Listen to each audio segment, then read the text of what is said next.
Hey guys, welcome back to the channel.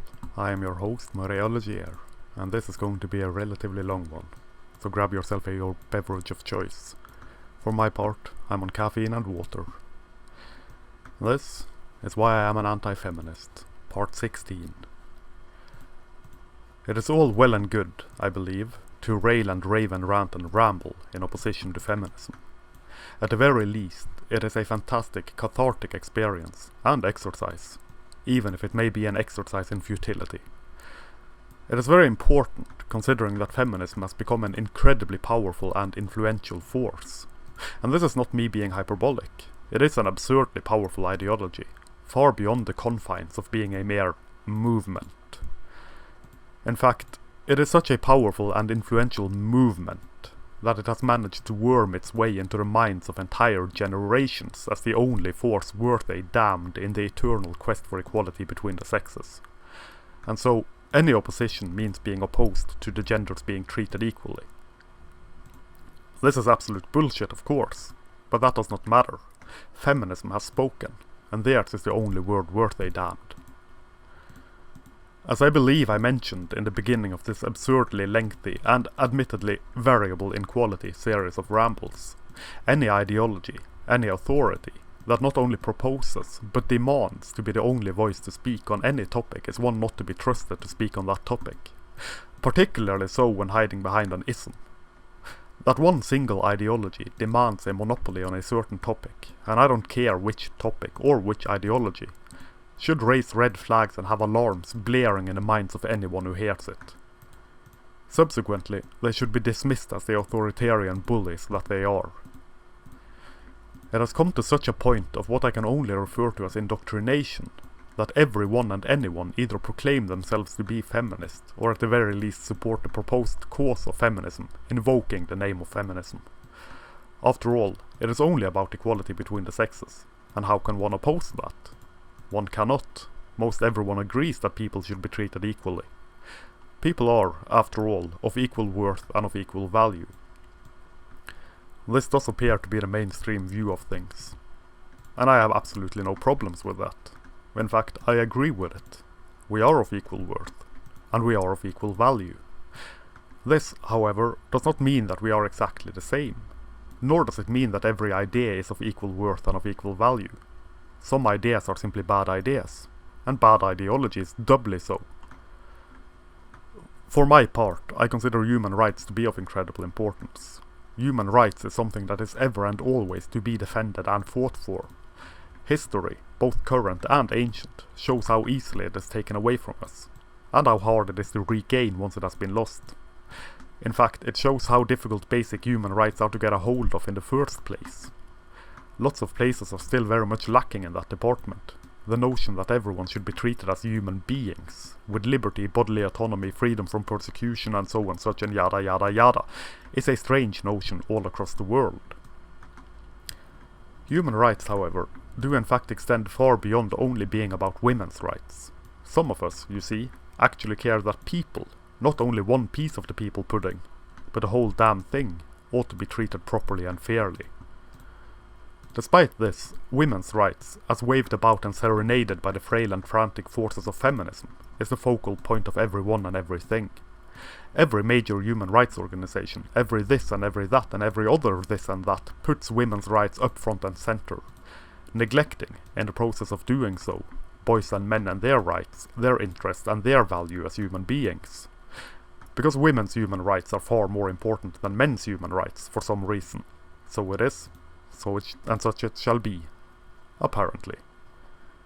Which is why, for example, it irks me something awful when people point to Islamic theocracies and state that these countries need feminism. No, they bloody don't.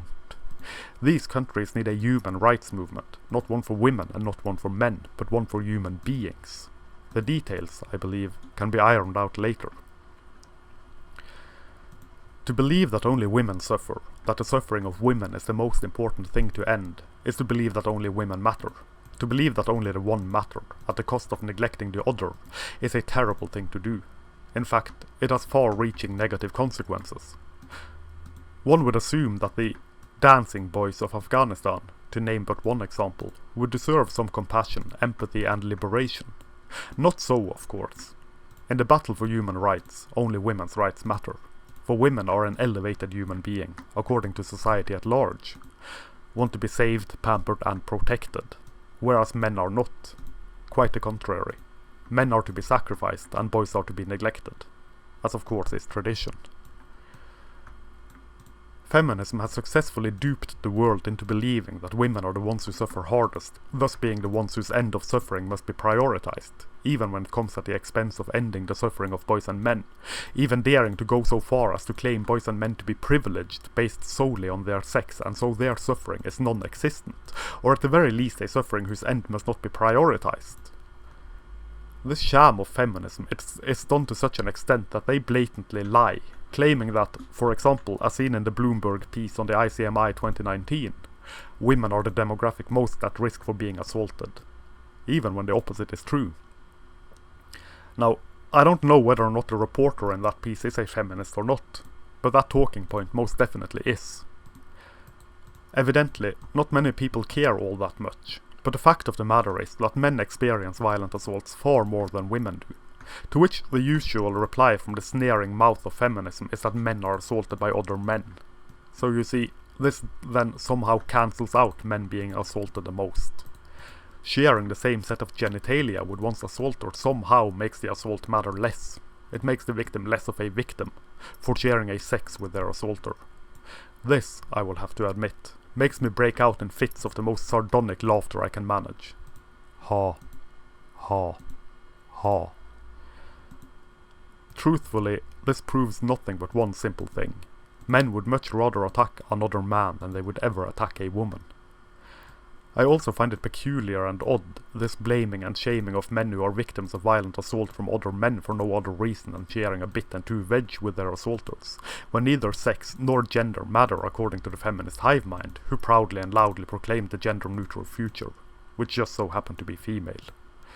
Besides, where are the ones who cry and moan about victim shaming or victim blaming in these instances? Nowhere to be seen, of course. After all, it is only men. I would much prefer the future to be everyone, but I am clearly a naive moron for disliking war rhetoric, othering and blatant supremacy masquerading as a civil rights movement. Herp goes the derp yet again, and it derps so majestically when once it has herped. So, let me do the old switcheroo. Consider black on black crime in the USA. This is not something whites should care about, because it is only blacks assaulting other blacks, and they should clean up their own mess. Clearly, there is something wrong with blacks and how they express their blackness. It doesn't sound all that good now, does it? Now, I don't much care for playing identity politics, but I find it stimulating to make people live by their own rules. If the rules apply to Group A, they should also apply to Group B, as well as any and all subgroups within Group A, Group B, Group C, and so forth and so on. Also, I am anxiously awaiting someone to take the above sentence out of context and so present me as a foul-mouthed, raging, racist, misogynistic, white supremacist something or other, which further proves my point, which is this: the truth, according to feminism, is there to be twisted and made to fit their lollygagging view of the world. No tactic is bad, no target out of reach when once it has deserved the wrath and ire of the feminist hive scorned. Consider this a preemptive strike against out-of-context quote mining, which is so incredibly easy to do and even easier to counter, if people would only care to peek and look behind the mining and see the mine. Men are the ones in power, that is to say, the ones at the top of the hierarchy, is one of the supreme feminist talking points. And so all men everywhere must be the powerful class, whereas all women everywhere must be the powerless class. Which says something about feminism and its view of men as well as its view of women, none of which are favourable for either. Yet, reason has no place within the gated community safe zone that is the eternal feminist echo chamber. Women are so meek, so submissive, so powerless that they willingly allow themselves to be enslaved and oppressed by men for all of history, not doing anything about it but right now. Now, of course, referring to whichever bloody wave of feminism is currently in vogue, currently ongoing and currently twisting the truth to satisfy the drooling masters of their serpent cult. This appears to be the view feminism holds where women are concerned. Even when women are strong and independent, they are meek, weak and in need of protection at the same time, should the need arise. Double plus good, comrade. Strength is weakness, weakness is strength, freedom is slavery. The twisting of the truth is never a bad tactic. Bad tactics don't exist, remember? The same applies to playing the weak victim, or playing the strong hero, depending on the current state of things. The cause goes before all, and consistent values and all manner of internal consistency be damned. For there is a war to perpetuate. There must always be a war, because war is peace.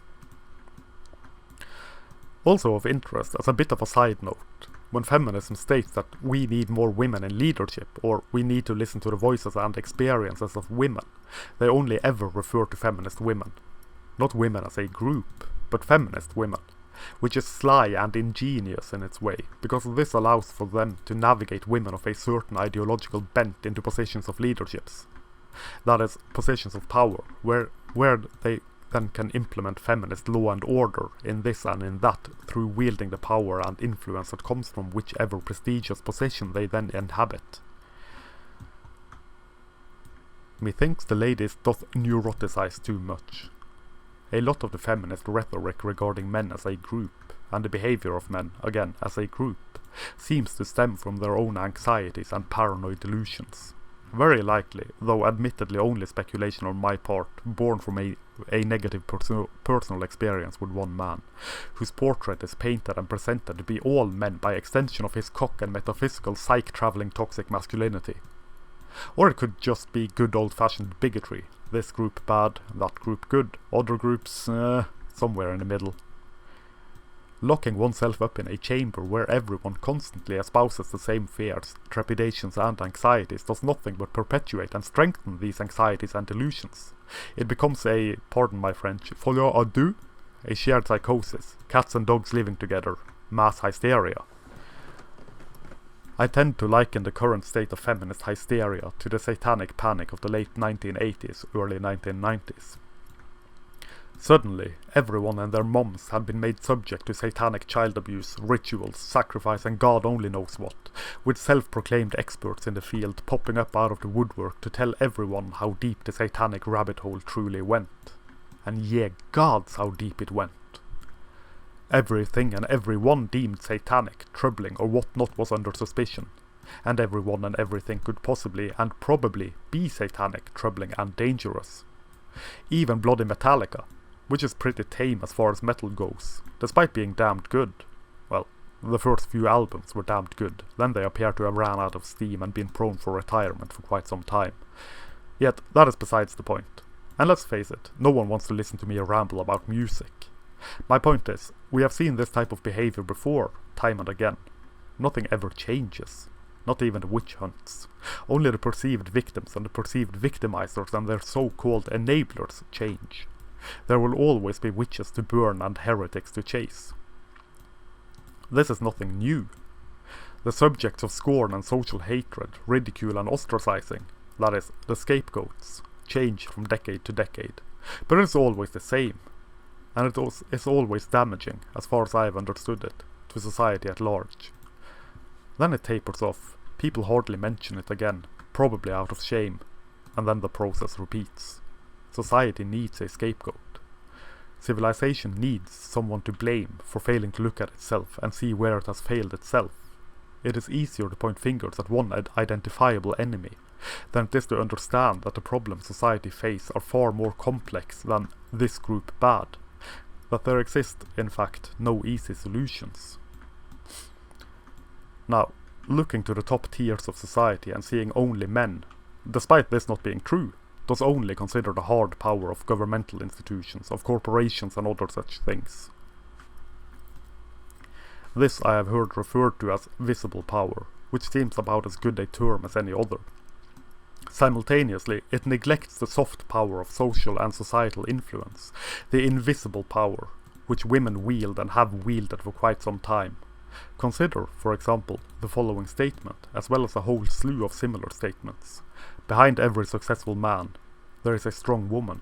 Or, well, what about the women's temperance movement stating that lips that touch liquor shall never touch ours? To believe that women do not have nor ever have had, any influence in society, any power to change society, is to look at world history through the eyes of a blind, deaf and mute fetus with a brain melting from malnutrition. As well as being, at least in my humble opinion, quite insulting to women, it is simply not true. Most of humanity, boys and girls, women as well as men, have lacked liberty as we now know liberty for most of human history. The elites have elited and the serfs have serfed, such as it was, is, ever shall be. This does appear to be coming back again, as well, in style, with gusto and mad ringing windbag bells. And I for one welcome our new aristocracy. To do otherwise would be to commit social suicide, and so none of us poor and pitiful plebs and peasants have any choice now, do we? The academic elite, the rich and the powerful, the do-goody social justice warrior hive mind, the intersectional feminist hordes and various other moral puritans, clingers-on and opportunists will burn Western civilization to ashes with their ludicrous ideals and ideologies. Then they will stand atop the ashes and complain that the soot gets in their eyes, demanding that someone else rinse their eyes and clean the soot from their mouths and tongues. Consequences only ever happen to other people, and the mighty will laugh as their towers grow ever taller, ever more fortified. The feminist aristocracy carries on with their carrying on, conflating the upper crust of society, the powerful 1% of men, with the comparatively powerless 99% of men, neglecting the powerful women in the process because they don't factor into the equation. This is such an obvious example of the apex fallacy that I struggle to understand why people do not see it for what it is. Or well, that is to say, I would struggle were it not for the feminist indoctrination that have been drip-fed into us, making it so that we do not see things that are actually there. Instead, we see things that aren't there, twisted and obscured by the laced panties of feminist presented inequality. Repeat a lie often enough, and it becomes truth. The worst bloody part of it all is that I, personally, would not mind a special interest group for women, were it not for three things in particular which feminism is guilty of. 1. The constant blaming, shaming, devaluing and so on such of boys, men and masculinity. It is possible, you know, to advocate for the interests of one group without simultaneously believing that the other groups have no issues that need to be dealt with, as well as not making the other groups out to be your enemies. Most MRAs, at least in my experience, do not attack women, nor do they attack femininity. They attack feminism. Men's rights advocacy and feminism is not the same thing, only with the genders reversed.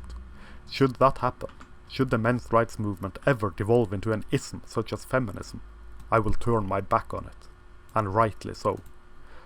Last point, feminism and women are not the same thing. Feminism and society overall would do well to stop conflating the two. Maybe then, honesty would be possible.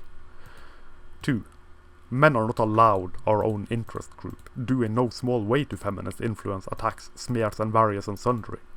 Personally, I believe feminism projects when they attack the very broad men's rights movement for so-called women-bashing, misogyny and other such nonsense, believing that our rhetoric mirrors their rhetoric, or willfully confusing men's rights with various other subgroups within the so-called manosphere.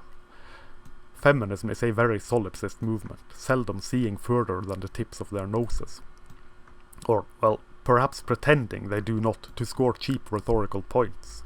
Therefore, if feminism attacks masculinity such as it constantly does, by their logic, a movement for the interests of men must necessarily attack women and femininity.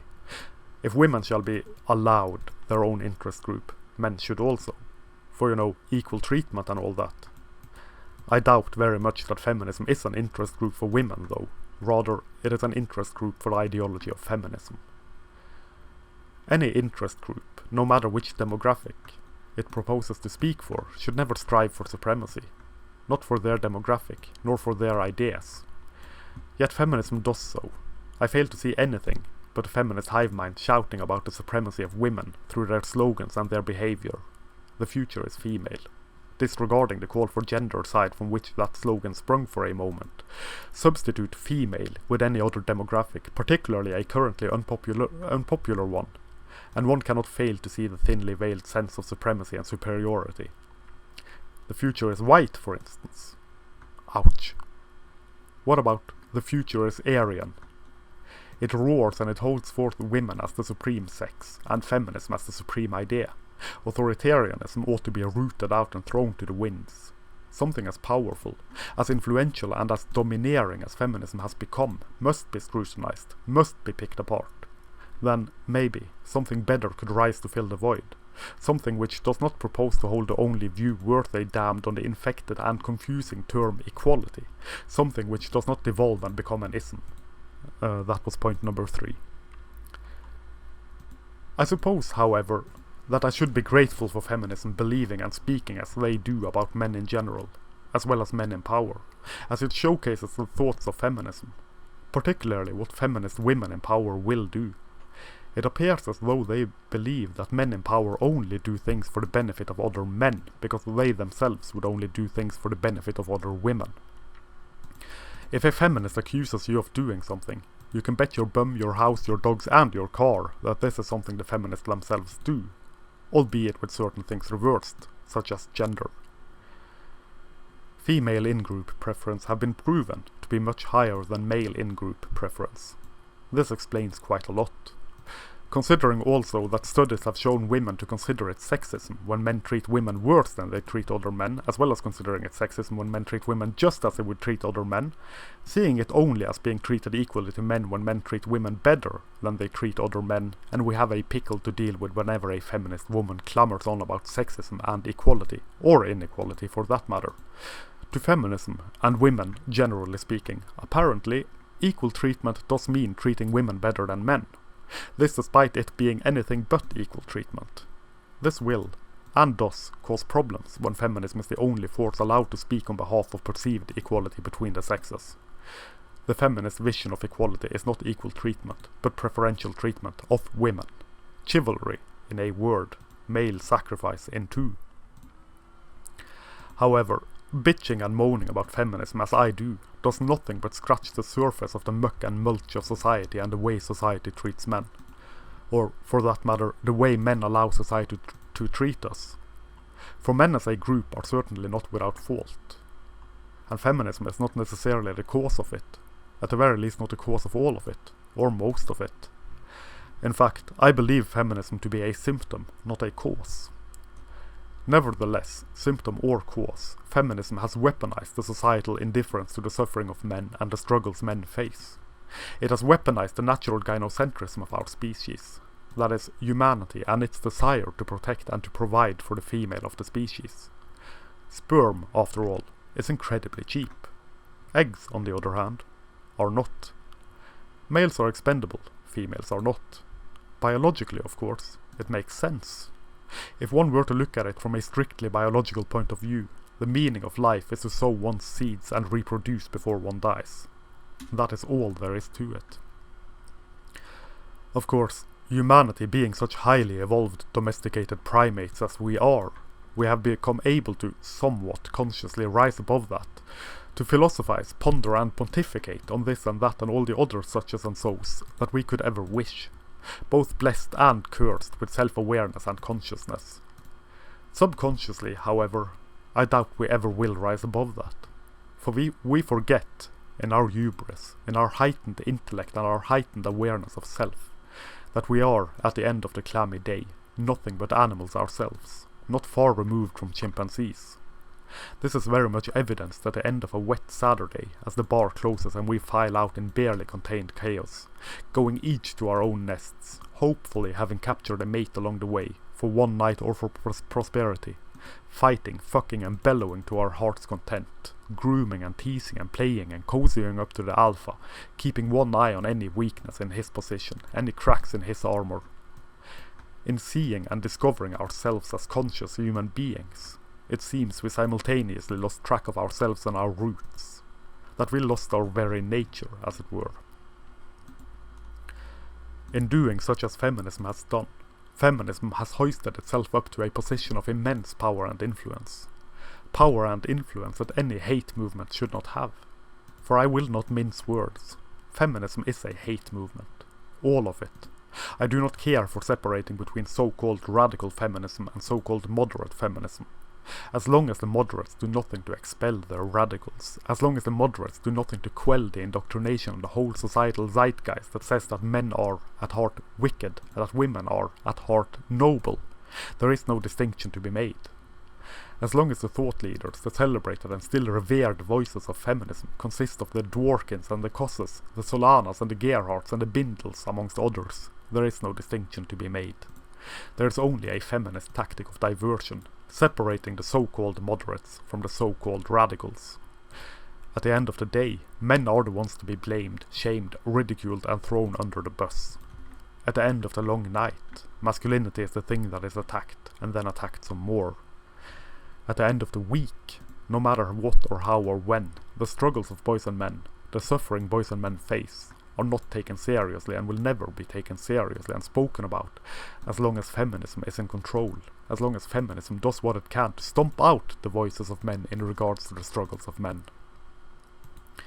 At the end of the month, there is no empathy for boys and men, as long as feminism hold the reins. Only ridicule and shame for those that dare speak on the topic, for men don't need rights, for men already have all the rights, and other such nonsense.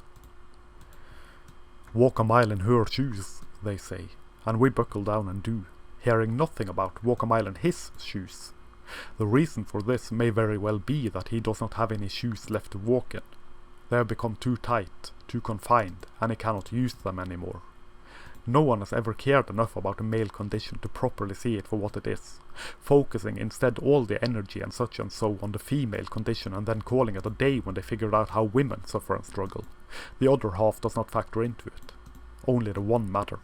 The other does not.